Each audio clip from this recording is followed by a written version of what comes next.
The rotator cuff tends to be one of those areas of the body that needs extra support and attention for most of us.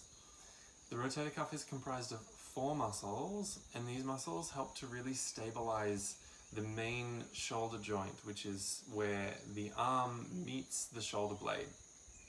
And so this video, is going to be largely focused on the muscles of the rotator cuff in a little bit of manual therapy and then also a little bit of movement therapy.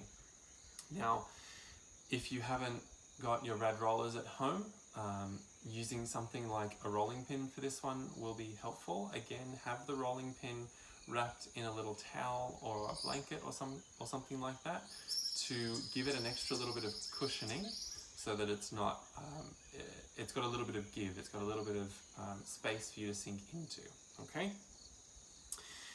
So we're going to start with a little massage of teres minor, which is one of the muscles of the rotator cuff. And teres minor, if you lift your arm up, teres minor is located on the outside here when your arm is up like this. So we're looking from the edge of the shoulder blade, if you can feel the edge of the shoulder blade, and we're going to work our way up towards the armpit, and up in nice and close to the crease of the armpit, you'll get access to teres minor.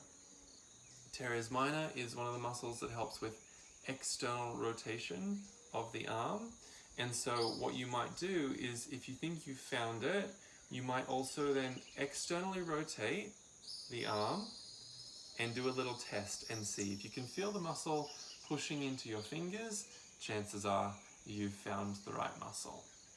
So we are going to position ourselves on our side with the ball located up in and around the crease of the armpit, but it's going to be back on the edge of the shoulder blade. So we are going to be nicely on our sides for this. You could also do this up against a wall if you wanted to have a little bit more control over the pressure ranges here. Otherwise, come on down to the floor. Again, notice where that armpit crease is, and then we're going to go just behind that. So roll back for a moment, place the ball into that crease, and then just slowly, ever so slowly, rolling up onto the ball. Okay?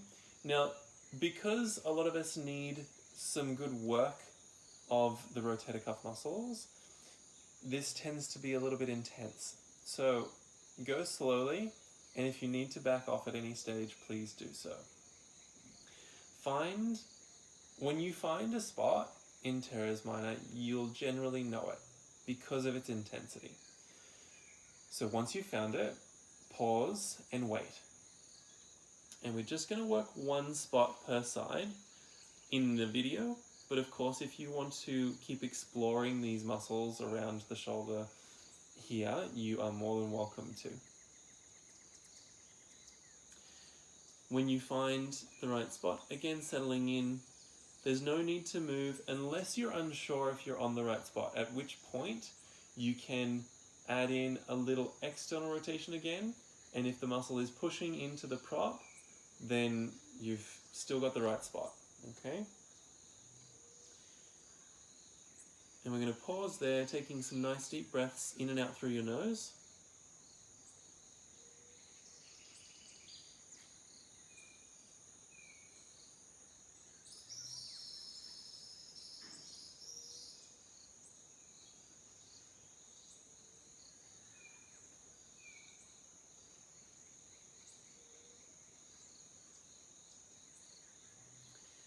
And just like we do for any manual work, we wait here until we feel some kind of change in sensation.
then when you do feel that change, we're going to go to the other side.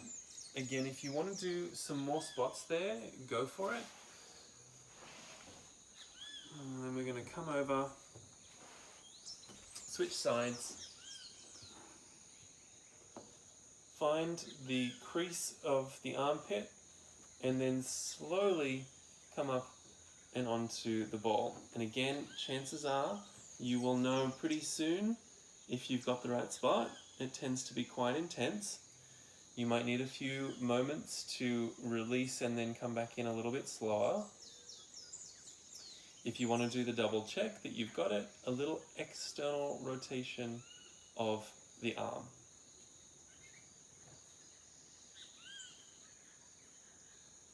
And then once you've found it, and once you've got the right intensity for it, settle in and see if you can let things rest. See if you can let things relax into this. Breathing in and out through the nose.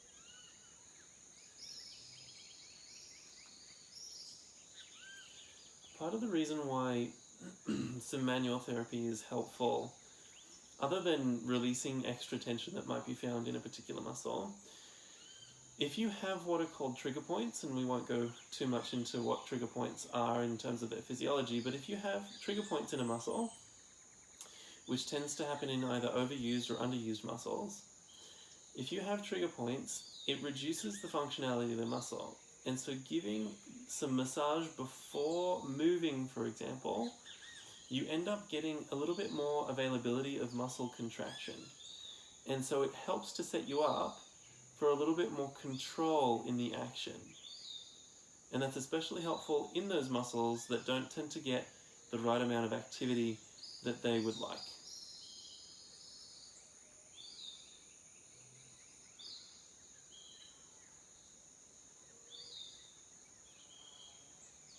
When you feel the change, come on up. Set your self-massage tool off to the side. And then we're going to grab a couple of blocks and come into a kneeling position or something that allows you to have your arms by your side, maybe even up in standing. It allows you to have your arms by your sides and hold the blocks, and the blocks are hovering off the floor. And what we're going to do, it's very simple. We're just very slowly going to move the blocks out and away from the body. Where normally we might explore all the way up to the sky, we're just going to explore the first 30 degrees of motion here. The weightier your blocks, the better this is. I've got very light blocks here, but if you have cork or wooden blocks, those ones will help quite substantially more. What we're doing with this movement, and we're just going to keep doing it for a little bit, lifting and lowering out to the sides, only about 30 degrees. Nice and slowly. What we're doing is we're focusing this work on one of the muscles of the rotator cuff called supraspinatus. Supraspinatus works the most during the first 10 to 15 degrees of this action, which is our arm abduction. And so all we're doing is we're adding a little bit of load and asking that muscle to do a nice slow contraction.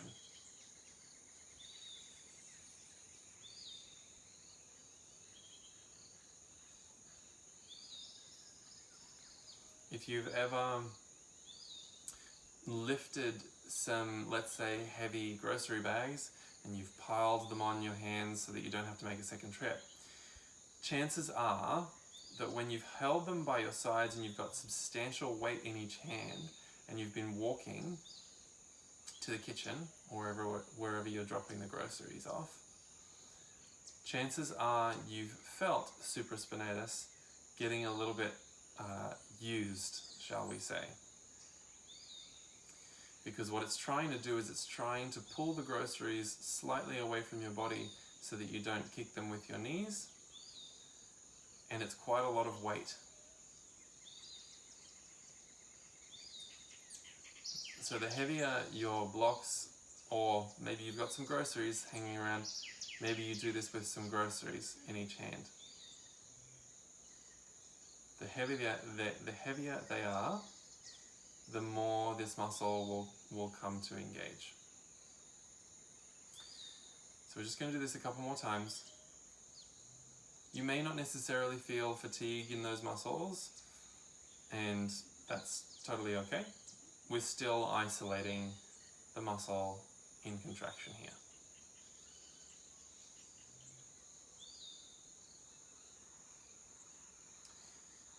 And then after those, we're going to grab a bolster.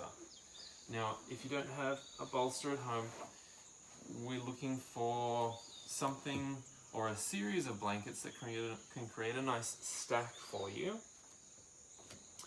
and keep you a little bit off the ground.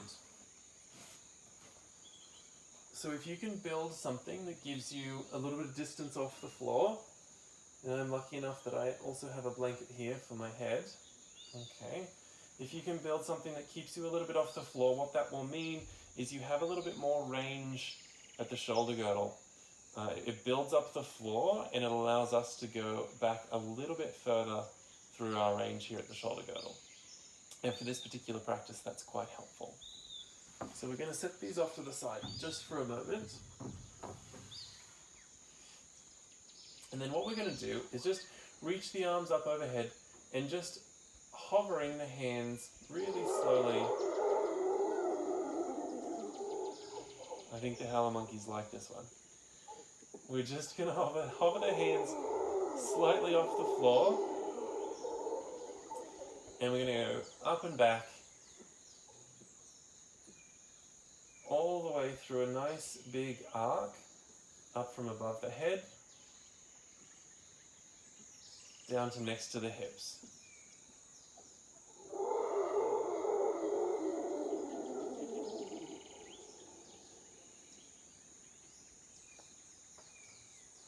It's one joy of waking up to the howler monkeys here in the rainforest. The first time you hear it, it can feel a little bit scary, but after that, it's quite a familiar and welcome alarm clock. Keep going. You may notice initially that this action elicits some joint clicks and cracks and what have you. That's generally okay.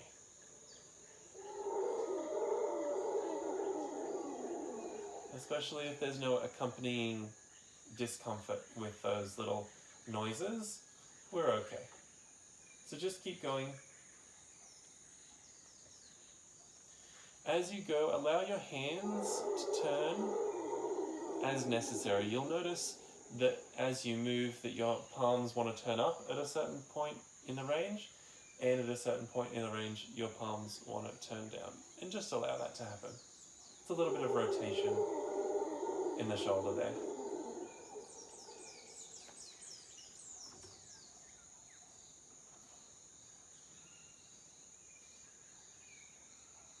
And then we're going to add in a little bit of rotation with just a small amount of weight. So grab your either your blocks or your books or whatever you've got at home, one in each hand, relatively the same weight.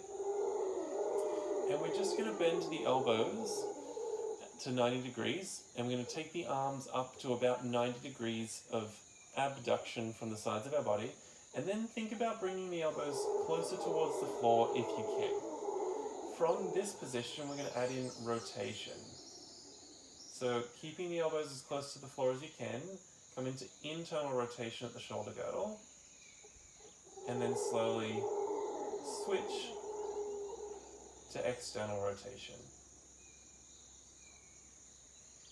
Explore as much range as you can,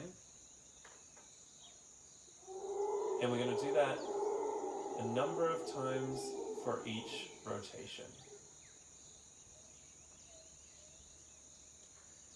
internal rotation, followed by external rotation.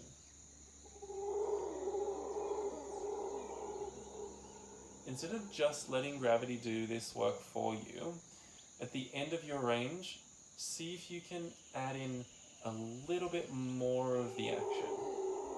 So you let gravity do some work and help you, and then you try to take it a little bit further.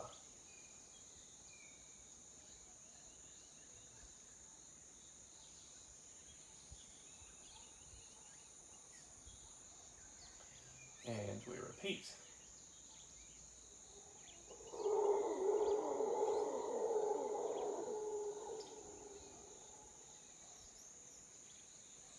Sometimes your elbows might run away from their original position, and if that's the case, just do a visual check. Make sure that they're still out at about 90 degrees from your body, and if they're not, just reset them there, and then go again.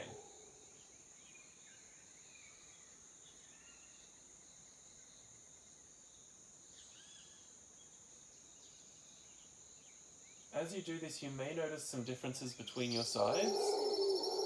That's okay, we're not necessarily symmetrical, but it's also good information to have, especially if one of your sides is maybe a little bit more prone to discomfort or prone to injury. Noticing those differences can provide some useful information.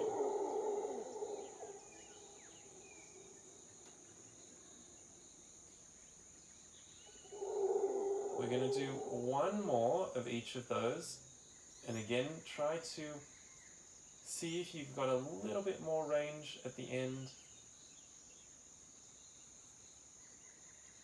Finishing with external rotation. And then coming on up. Keep your blocks at the ready. Just throw them around. Come on up and over onto your bolster or your series of blankets onto your front. On your front, what they also do is they give you a little bit more space to have your elbows closer to the floor. And that can be helpful if we don't have quite as much range at the shoulder girdle to be flat on the floor, okay? And what we're going to do, before we add in weight, we're going to have our elbows, we're going to do these movements twice. We're going to do these movements once without blocks and then once with blocks. We're going to have our elbows on the ground at that 90-degree position at the elbow and then 90 degrees from the body as well. Keep the elbows on the ground and lift the fingertips and the backs of the hands as much as you can. Try to make this about the whole hand coming with you instead of just the fingers lifting up. Okay, try to get the whole hand as a unit lifting off the floor. Lift it as much as you can and pause for a moment. Just wait at the top there and then slowly lower. 2 more times with the hand in this orientation. Lifting up, pause, and then slowly lower. And again, lift up, pause, lower back down. Now turning the thumbs up towards the sky, we'll repeat those 3, keeping the thumbs pointing up. This slightly different angle at the forearm will slightly alter the muscle activation in the shoulder. After you've paused at the top, slowly lower, tap your hands down on the ground, and repeat. Lift the hands up, keep the elbows down, pause at the top, and with control, lower. 1 more to hit our 3. Lift on up, pause at the top,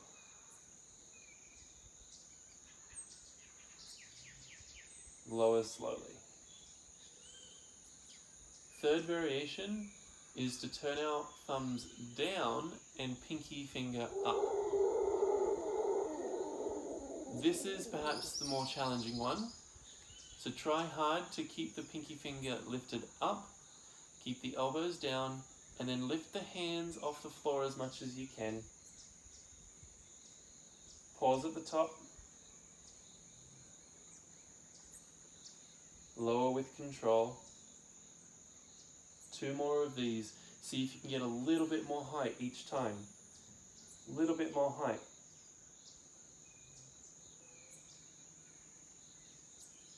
Slowly lower. 1 more. Do this last one really, really slowly. You're going to want to do it quickly, but try to avoid that.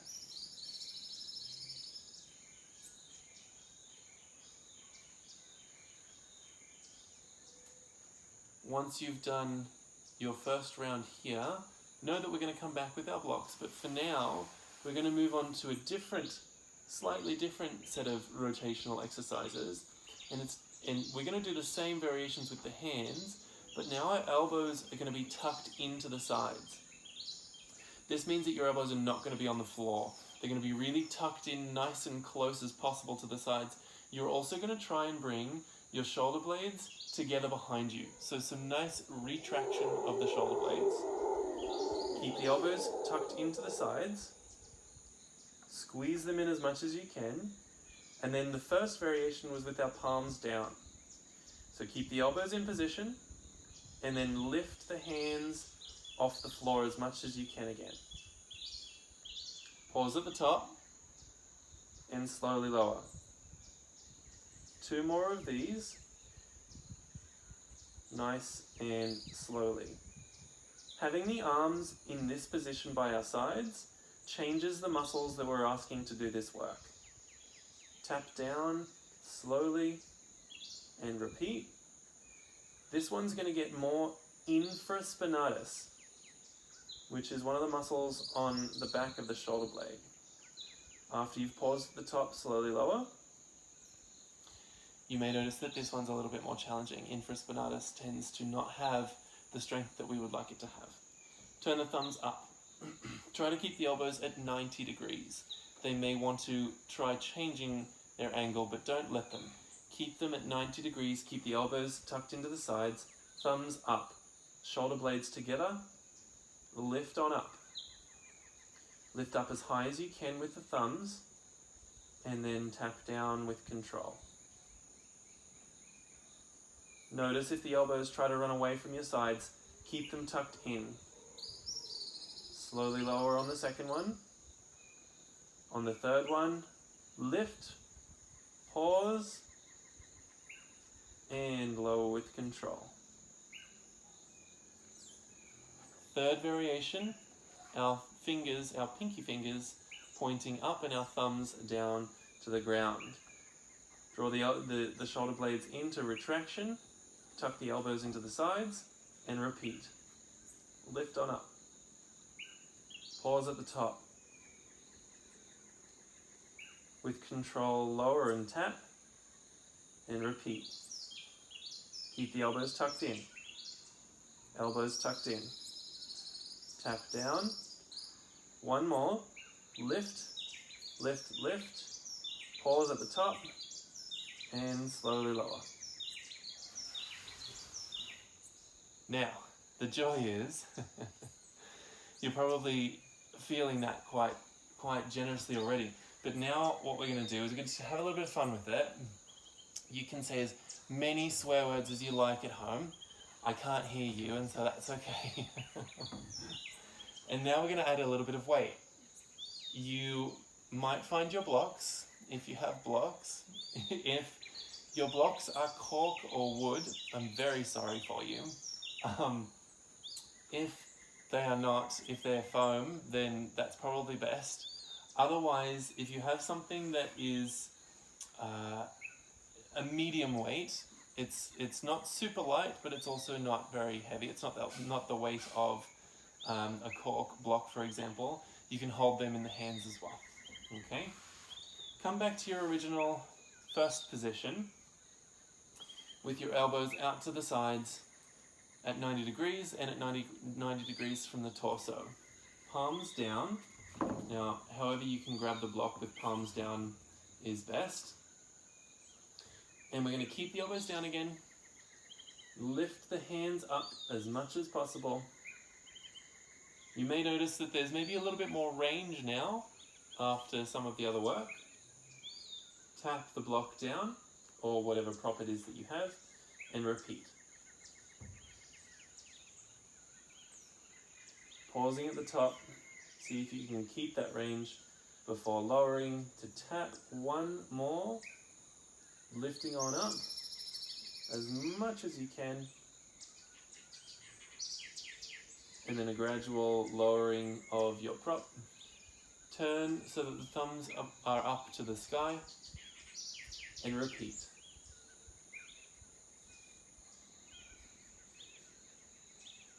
Pausing at the top before lowering. 2 more. Lift on up, keep the elbows where they are. Lift the hands a little bit higher, pause at the top, and lower. 1 more.